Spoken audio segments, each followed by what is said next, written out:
90.0 megahertz पर आप सुन रहे हैं रेडियो ऋषिकेश, जो आपकी अपनी आवाज है। आज योग दिवस है और आप सबको योग दिवस की बहुत सारी शुभकामनाएं। आप योग करें और निरोग रहें। इस समय हमारे स्टूडियो में आमंत्रित हैं योगाचार्य विपिन बलूनी जी।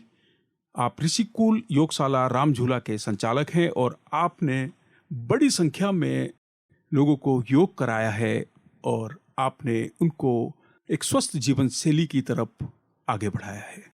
आपका स्वागत है विपिन बलूनी जी रेडियो ऋषिकेश में। नमस्कार सर। विपिन जी, आपको योग दिवस की बहुत सारी शुभकामनाएं। आपको भी बहुत सारी शुभकामनाएं। विपिन जी, हम जानना चाहेंगे योग दिवस पर युवाओं के लिए आपका खास संदेश। सर्वप्रथम मैं भगवान पतंजलि को प्रणाम करता हूँ। उनकी एक प्रार्थना है जिसके द्वारा मैं इस कार्यक्रम को शुरू करूँगा। ओम योगेन चितस्य पदेन वाचम मलं शरीरस्य च वैद्यकेन योपाकरोतं प्रवरं पतञ्जलिं प्राणजलिं राणतोऽस्मि आबाहुपुरुषाकारं शङ्खचक्रासिधारिणं सहस्रशिरसं श्वेतं प्रणमामि पतञ्जलिं। हरिः ओम। योग युवाओं के लिए तो आजकल बहुत प्रेरणा स्रोत रहा है और भारत में आई थिंक हर नई जनरेशन आज के समय में योग कर रही है। बहुत अच्छी बात है और उनको करना भी चाहिए। सबसे पहले उनका अपना एक स्वास्थ्य है। अगर अच्छा स्वास्थ्य रहेगा तो अच्छा भविष्य वो अपना आगे देख सकते हैं। अच्छा स्वास्थ्य रहेगा तो अच्छा काम कर सकते हैं देश के लिए, खुद के लिए। और मैं यही आशा करता हूँ कि सभी हमारे जो यंगस्टर्स भाई जो हैं, बहनें जो हैं, वो योग करें और आगे जाके अपने स्वास्थ्य पे अच्छा ध्यान दें, अच्छा काम करें। इसी के साथ मैं उनको शुभकामनाएं देता हूँ। विपिन जी, क्या योग किसी भी आयु में किया जा सकता है? बिल्कुल सर, योग किसी भी आयु में किया जा सकता है। आजकल ऑफ कोर्स थोड़ा सा हमारा जो शारीरिक व्यायाम है उसको ज़्यादा प्रमोट किया गया है। चाहे वो सोशल मीडिया का माध्यम हो या कोई भी माध्यम हो। अभी कई कई जगह हम लोग ये देखते हैं कि जो हमारे जो बुजुर्ग माताएं बहनें हैं या जो जिनकी एक एज हो चुकी है, जो 60 से ऊपर जा चुके हैं, उनको ये लगता है कि वो लोग योग नहीं कर सकते हैं। आजकल ये देखा जा रहा है, मगर ऐसा नहीं है। योग अलग अलग प्रकार से किए जाते हैं। अलग अलग ट्रेडिशंस हैं जो हर एज ग्रुप के लोगों को कवर करते हैं। तो आई थिंक जो बुजुर्ग हैं वो भी योग कर सकते हैं, जो यंगस्टर्स हैं वो भी योग कर सकते हैं। हर कोई योग कर सकता है। मतलब आपका कहना है कि योग के लिए कोई आयु नहीं है। जैसे पढ़ाई के लिए कोई आयु नहीं होती है, जब शिक्षा को आगे बढ़ाने के लिए कोई आयु निर्धारित नहीं होती है, आप किसी भी आयु में अपनी शिक्षा को आगे बढ़ा सकते हैं। तो आप किसी भी आयु में योग कर सकते हैं और निरोग रह सकते हैं। बिल्कुल, आपने सही कहा। विपिन जी, जैसे कि कहा जाता है एक स्वास्थ्य से जुड़ा हुआ मुद्दा है और इसके बारे में यही कहा जाता है कि योग करेंगे तो आप स्वस्थ रहेंगे। लेकिन हम लोग देखते हैं, हम भागदौड़ की ज़िंदगी में ज़्यादा व्यस्त हैं और जीवन में तनाव बहुत होते हैं और कभी-कभी व्यक्ति तनाव से अवसाद की ओर बढ़ जाता है। बहुत सारी दिक्कतें हैं। जो योग है वो भागदौड़ की ज़िंदगी में कितना सुकून देता है? हमारे समाज में कई अलग अलग प्रकार के लोग देखे जाते हैं। पहला होता है कि जिनकी इच्छाएं प्रबल रहती हैं, और जो ठीक बात भी है। अगर हर कोई अगर सिर्फ सीमित इच्छाएं लेके बैठ जाएगा तो देश प्रगति कैसे करेगा। तो कहने का तात्पर्य ये है कि जो जिन लोगों में तीव्र इच्छाएं हैं, उन लोगों के लिए तो योग बहुत ही फ़ायदेमंद है। क्योंकि हो सकता है कि शारीरिक व्यायाम करके, ज़रूरी नहीं है कि योगी कर रहे होंगे, कुछ भी शारीरिक व्यायाम करके आप शारीरिक परिस्थितियों को तो अच्छा रख सकते हैं, लेकिन एक मानसिक जो परिस्थिति है वो हमारे हाथ से बाहर चली जाती है। तो हमारे गुरुजी हैं वो हमेशा बोलते हैं, hyperactivity leads to tension.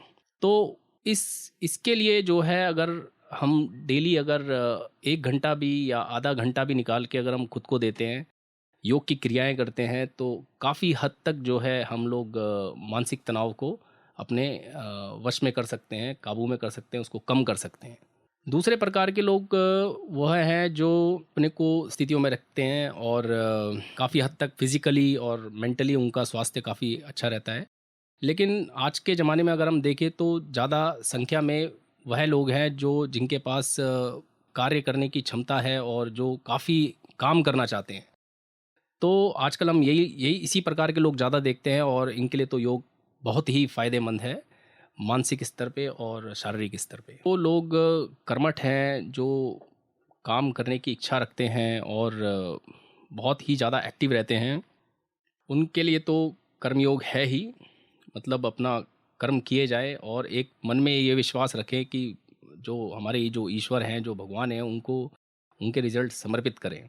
तो उससे क्या है कि आपको एक कभी भी जब फेलियर एक चीज़ आती है जब हमारी लाइफ में, तो आपको उस समय काफ़ी आपका मन एक स्थिर अवस्था में रहता है। दूसरा, जब हम किसी भी योग क्रिया को करते हैं डेली रूटीन के हिसाब से, तो उसमें भी हमारे को मतलब काफ़ी जो हमारी जो मेंटल जो स्ट्रेस रहता है या उसको मानसिक एक प्रकार से मानसिक दोष बोलिए आप, जिसमें कि हमारा जो क्रोध है और जो जिसमें हमारी जो कामाग्नि है और जो जो कि हमारे जो एक जलन भाव जो मन में इस प्रकार के जो पॉइजन्स जो पैदा होते हैं, उनको ये कम करता है। तो मेनली तो यही है जो मानसिक रोगों के कारण बनते हैं। योग की जो विधाएं हैं, इसमें कई प्रकार के योग हैं। जिस प्रकार जो हमारे अष्टांग योग में आते हैं, इसको यम नियम बोलते हैं। यम में हमारा क्या होता है कि जो सत्य बोलना है, जो कि बहुत आवश्यक है आज के ज़माने में, क्योंकि हम एक झूठ को छुपाने के लिए 100 झूठ बोलने पड़ते हैं। फिर अहिंसा है, मतलब चाहे वो बोल से हो या सोचने से हो या कर्म के द्वारा हो, हमारे को हिंसा का त्याग करना चाहिए, उसको छोड़ना चाहिए। इसी प्रकार अस्तेय है, मतलब किसी भी चीज़ को हम लोग उसको जो है, मतलब किसी भी प्रकार की चोरी हो, चाहे वो किसी के थॉट की चोरी हो या किसी के ज्ञान की चोरी हो, मतलब हमारे को खुद से कर्मठ होके खुद से खोज करनी चाहिए। ऐसी ही ब्रह्मचर्य है, अपरिग्रह है। अपरिग्रह में जितनी ज़रूरत है उससे ज़्यादा अगर हम किसी भी चीज़ को रखते हैं तो वो भी एक स्ट्रेस का कारण बन जाता है, जो कि आजकल हम बहुत नॉर्मल है समाज में देखना। तो इस प्रकार से ये हमारे कुछ मोरल एथिक्स होते हैं। एटलीस्ट इसका भी अगर हम अभ्यास करते हैं तो शारीरिक और मानसिक तौर पे हम काफ़ी स्वस्थ रह सकते हैं। आसन है, उसके बाद आसनों के द्वारा हम शरीर में लचीलापन रख सकते हैं। जो है हमारा जो खून का जो संचार है पूरे शरीर में वो अच्छा होता है, मेटाबॉलिक रेट इम्प्रूव होता है। उसके अलावा प्राणायाम है। प्राणायाम के द्वारा हम जो है अपना श्वास पर कंट्रोल करने से हम अपने मन को काफ़ी हद तक कंट्रोल कर सकते हैं। ध्यान है, ध्यान के द्वारा हम लोग काफ़ी जो है अपने मानसिक तनाव को काफ़ी हद तक हम उसको कंट्रोल में कर सकते हैं। इस प्रकार काफ़ी योग की विद्याएं हैं जिससे हम लोग खुद के साथ साथ एक समाज में भी एक अच्छे अच्छे अच्छे स्वास्थ्य की कल्पना कर सकते हैं। बात आप ऋषिकुल योगशाला रामझूला के संचालक हैं और बड़ी संख्या में लोगों को आपने योग कराया है।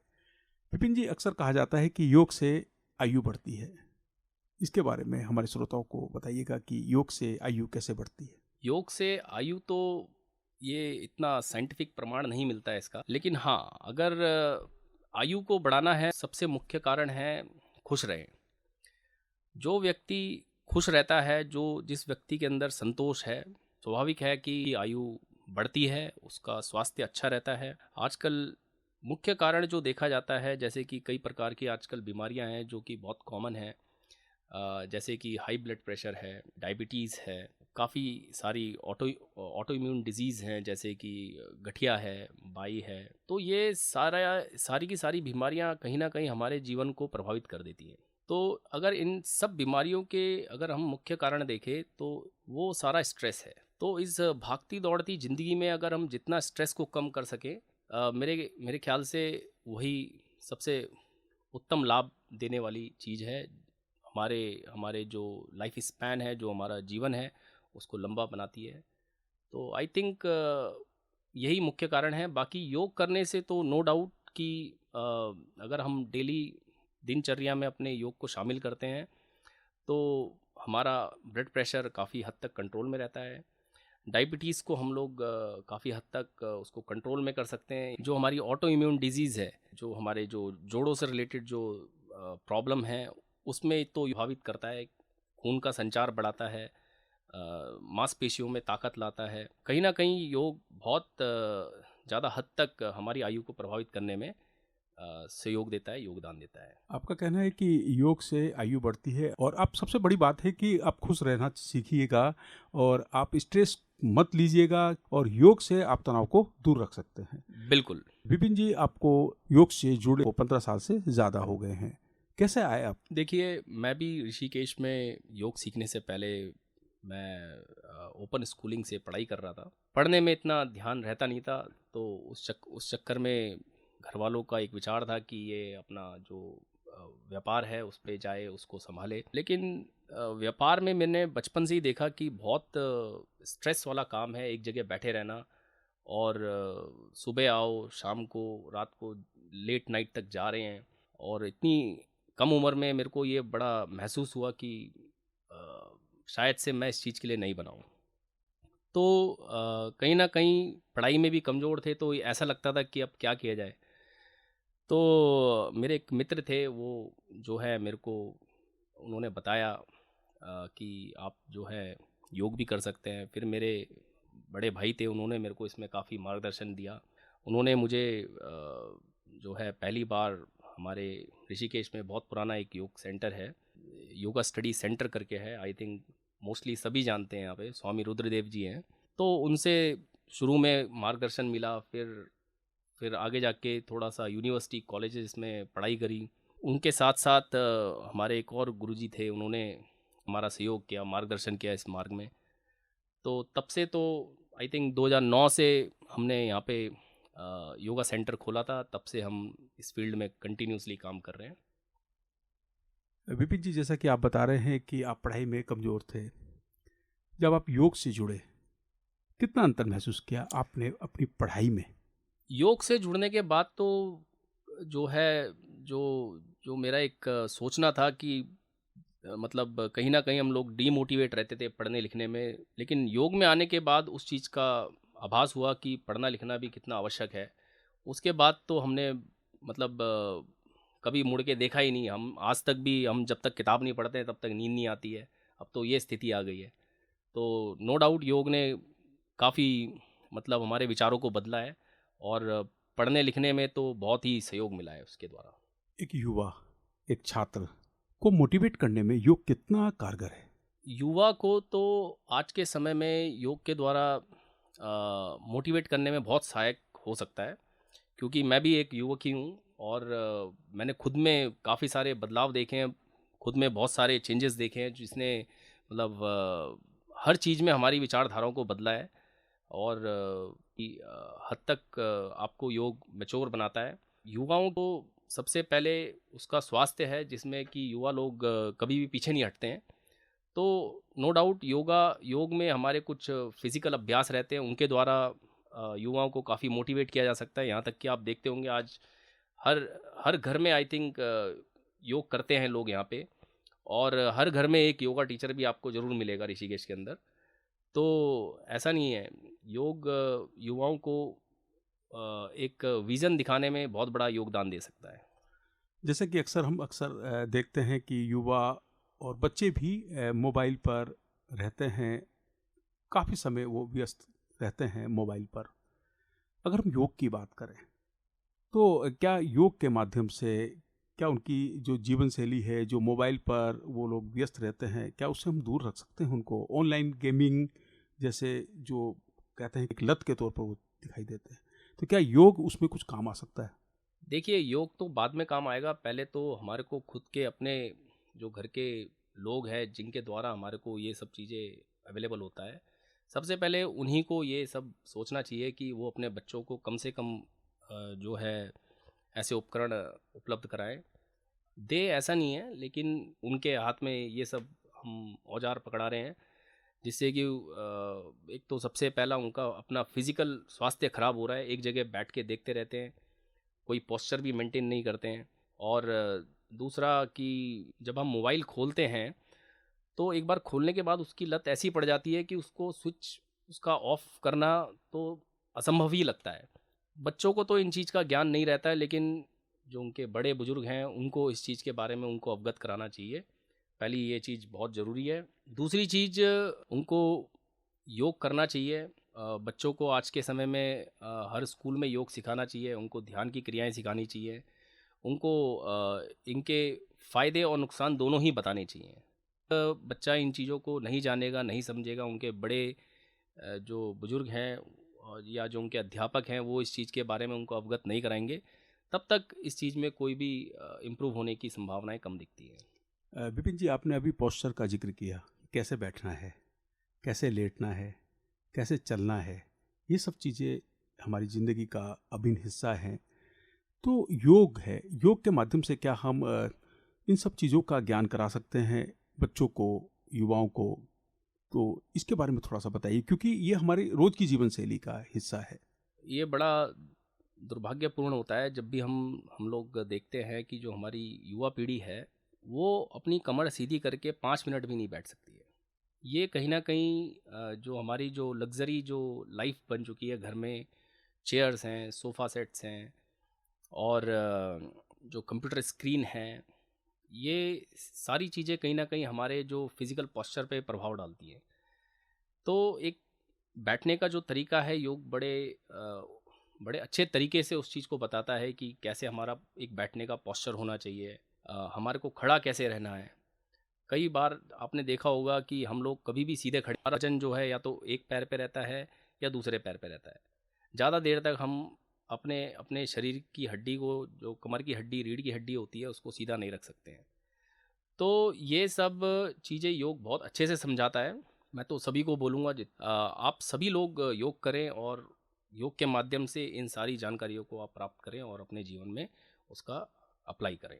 बहुत सही जानकारी आपने दी है कि पोस्चर सही रहना चाहिए, आपको किस तरह से खड़ा होना है, किस तरह से बैठना है। विपिन जी, हम लोग योग की अंतर्राष्ट्रीय राजधानी ऋषिकेश में रहते हैं और यहाँ पर बड़ी संख्या में विदेशी आते हैं, योग सीखते हैं। विदेशियों में कितना क्रेज है और किस तरह से जब आप योग सिखाते हैं तो जो भाषाई दिक्कतें आती हैं उसको कैसे मैनेज करते हैं? देखिए, योग जो है भाषाओं तक ही सीमित नहीं है। ये हमारे जो पहले के जो संत रहे हैं या जितने भी आचार्य रहे हैं, उन्होंने देश विदेशों में जा के इसका प्रचार किया है।